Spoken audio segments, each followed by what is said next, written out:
আসসালামু আলাইকুম। বনি ইসরায়েলের সময় এক ছোট্ট গ্রামে বারসিসা নামে অত্যন্ত ধার্মিক এক ব্যক্তি ছিল। তাকে সন্ন্যাসী বলা যেতে পারে। সে আল্লাহর একত্ববাদে বিশ্বাস করত এবং বিশ্বাস করত যে ঈসা আলাইহিওয়াসাল্লাম আল্লাহর একজন রাসূল। সেই গ্রামে ৩ ভাই ও ১ বোন থাকত। সেই ভাইদের জিহাদের জন্য ডাকা হল, কিন্তু তারা বোনকে একা রেখে যেতে চাইল না। তারা তার বোনকে কার কাছে রাখবে চিন্তা করতে লাগল। গ্রামবাসী বারসিসার কথা তাদেরকে বলল, কারণ গ্রামের সবাই বারসিসাকে উত্তম চরিত্রবান হিসাবে জানত। তো তারা বারসিসার কাছে গেল। যখন তার কাছে তাদের বোনকে রাখতে চাইলে সে রাজি হল না এবং বলল, আমি অভিশপ্ত শয়তানের কাছ থেকে পানাহ চাই, কারণ সে ভয় করছিল যে সে গুনাহে লিপ্ত হয়ে যেতে পারে।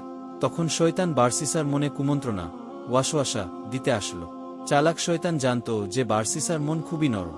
সে কানে কানে বারসিসাকে বলল, তারা যদি ভালো কাউকে তাদের বোনের জন্য খুঁজে না পায় এবং খারাপ কারো কাছে মেয়েটিকে রেখে যায় তখন কি হবে? এই পরিণতি কি তোমার ভুলের জন্য নয়? বারসিসা বুঝতে পারেনি যে এটা শয়তানের কুমন্ত্রণা। মানুষের প্রতি দরদের কারণে মেয়েটিকে সে সাহায্য করতে রাজি হল।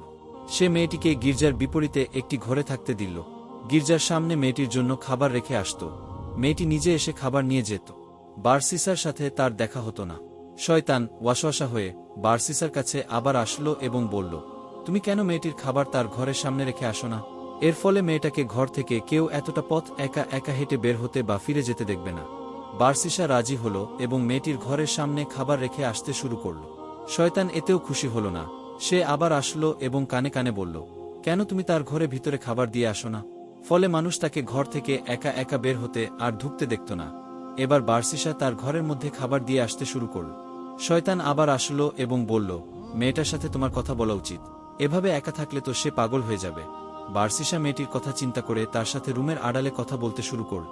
শয়তানের কুমন্ত্রণায় এক সময়ে তারা একই রুমে কথা বলতে লাগল। এভাবে শয়তান তার কাজের কঠিন অংশ বাস্তবায়ন করল। এই পর্যায়ে বারসিসা এবং মেয়েটা একে অপরের প্রতি দুর্বল হল এবং এক সময় ব্যভিচারে লিপ্ত হল। মেয়েটি গর্ভবতী হল, একটি বাচ্চা জন্ম দিল।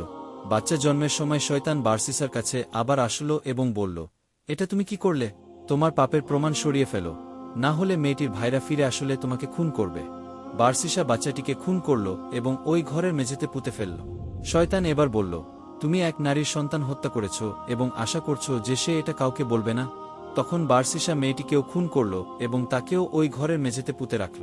মেয়েটির ভাইয়েরা ফিরে আসলে তাদেরকে একটা মিথ্যা কবর দেখিয়ে বলল, তোমাদের বোন অসুখে মারা গিয়েছে এবং ওই কবরে দাফন করা হয়েছে। তারা বারসিসার কথা বিশ্বাস করল।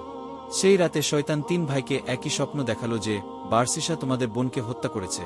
প্রমাণ হিসাবে তোমাদের বোন যে ঘরে থাকত তার মেঝে খুঁড়ে দেখতে পারো। ঘুম ভাঙলে তারা একে অপরকে স্বপ্নের কথা বলল এবং বুঝতে পারল তারা ৩ জন একই স্বপ্ন দেখেছে। যাচাই করার জন্য তারা বারসিসার এলাকায় যেয়ে প্রথমে বারসিসার দেখানো কবর খুঁড়ল, দেখল কিছু নেই। এরপর যে ঘরে তাদের বোন থাকত তারা ওই ঘরের মেঝে খুঁড়ে তাদের বোনের এবং বাচ্চার লাশ পেল। তারা বারসিসাকে ধরল এবং বলতে বাধ্য করল আসলে কি হয়েছিল। তারপর তারা তাকে রাজার কাছে নিয়ে গেলে রাজা তাকে শিরচ্ছেদ করতে আদেশ দিল।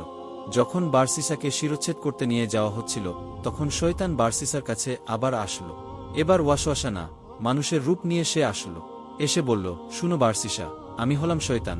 তোমার এই অবস্থা তোমার নিজের চিন্তায় হয়নি, আমি করেছি, আর একমাত্র আমি তোমাকে বাঁচাতে পারি যদি তুমি আমার কথা মেনে চলো।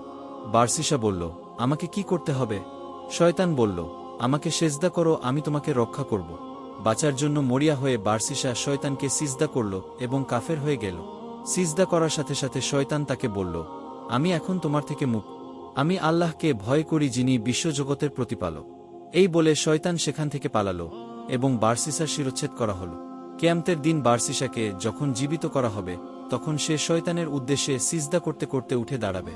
কুরআন আমাদের বলছে, তাদের দৃষ্টান্ত শয়তান যে মানুষকে বলে কুফরি করো। অতঃপর যখন সে কুফরি করে তখন শয়তান বলে, আমি তোমার থেকে মুক্ত। আমি বিশ্বজগতের প্রতিপালক আল্লাহকে ভয় করি। আল্লাহ আমাদের শয়তানের কুমন্ত্রণা থেকে দূরে রাখুন, আমিন। যাদের বারসিসার শয়তানের প্রতি কুমন্ত্রণার এই ঘটনাটি ভালো লেগেছে তারা আমাদের এই ভিডিওটি লাইক করে চ্যানেলটি সাবস্ক্রাইব করতে পারেন। আসসালামু আলাইকুম।